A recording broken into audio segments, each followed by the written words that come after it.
আজকে দেখুন ফিলিস্তিন নিয়ে আমরা প্রতিদিন কত অস্ত্র বিসর্জন দিই। এই ফিলিস্তিনের এই অবস্থার জন্য কারা দায়ী? তার পাশের আরব দেশগুলো নয়, তারা মুসলমান নয়, তারা দিনের পর দিন ইসরায়েলকে সমর্থন দিয়ে যায়নি।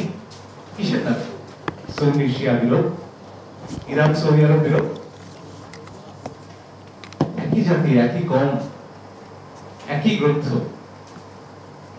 কিন্তু আজকে এই হানাহানি কোন ধর্মে, হোক সে ইসলাম, হোক খ্রিস্টান ধর্ম, হোক ইহুদি ধর্ম, হোক হিন্দু ধর্ম, কোথাও কি কে সঠিক পথে আছে সেটা বিচারের দায়, অধিকার মানুষকে দেওয়া হয়েছে? মানুষ তার সকল অনুযায়ী চলে, তার বিচার করার অধিকার কি কোরআন আমাকে দেয়? কে ঠিক কে বেঠিক? এই যে অসংখ্য ধারা, অসংখ্য বিশ্বাস, এ তো পরম স্রষ্টার সৃষ্টি। তিনি মানুষকে নানা সময়ে যুগে যুগে পথ দেখিয়েছেন, মানুষ তাকে তার মতো করে খুঁজেছে, এবং সে পথ ঠিক না বেঠিক সে তো শেষ বিচারের দিনে তিনি দেখবেন।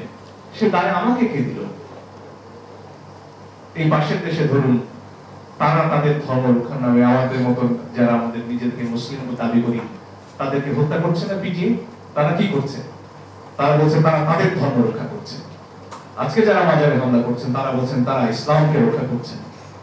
ইসলাম, আল্লাহ, তাকে রক্ষার দায়িত্ব এই সামান্য মানুষের, এবং সেজন্য আরেকজনকে পিটিয়ে মেরে ফেলা হবে, মরার পরেও শান্তি নেই, কবর থেকে লাশ তুলে জ্বালিয়ে দেওয়া হবে।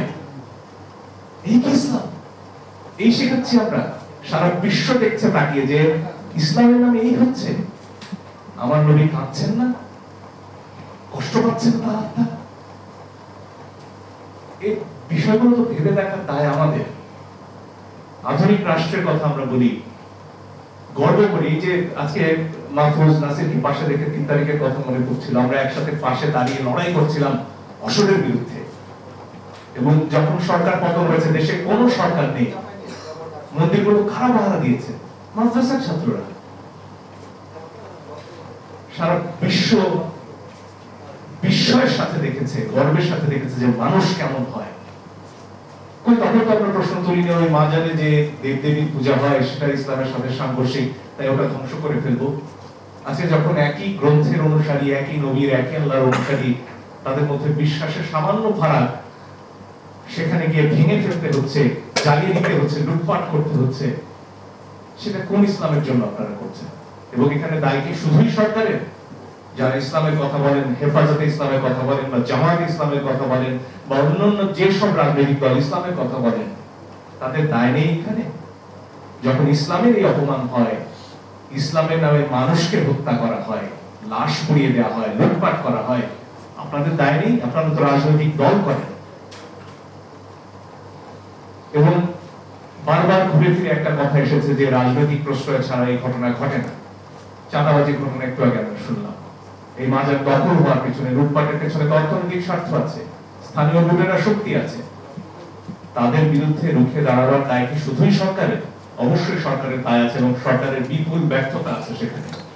কিন্তু এর পাশাপাশি রাজনৈতিক দলগুলোর দায় আছে, বিএনপির দায় আছে, জামায়াতে ইসলামের দায় আছে, এনসিপির দায় আছে, এবং সে দায় কাঁধে নিয়ে সবাইকে এগিয়ে আসতে হবে একসাথে। যেমন 5 তারিখের পরে আমরা সবাই একসাথে দাঁড়িয়েছিলাম।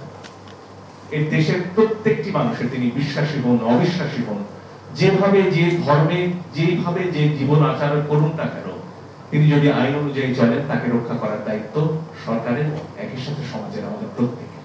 এবং সে দায় আমরা কেউ রাখতে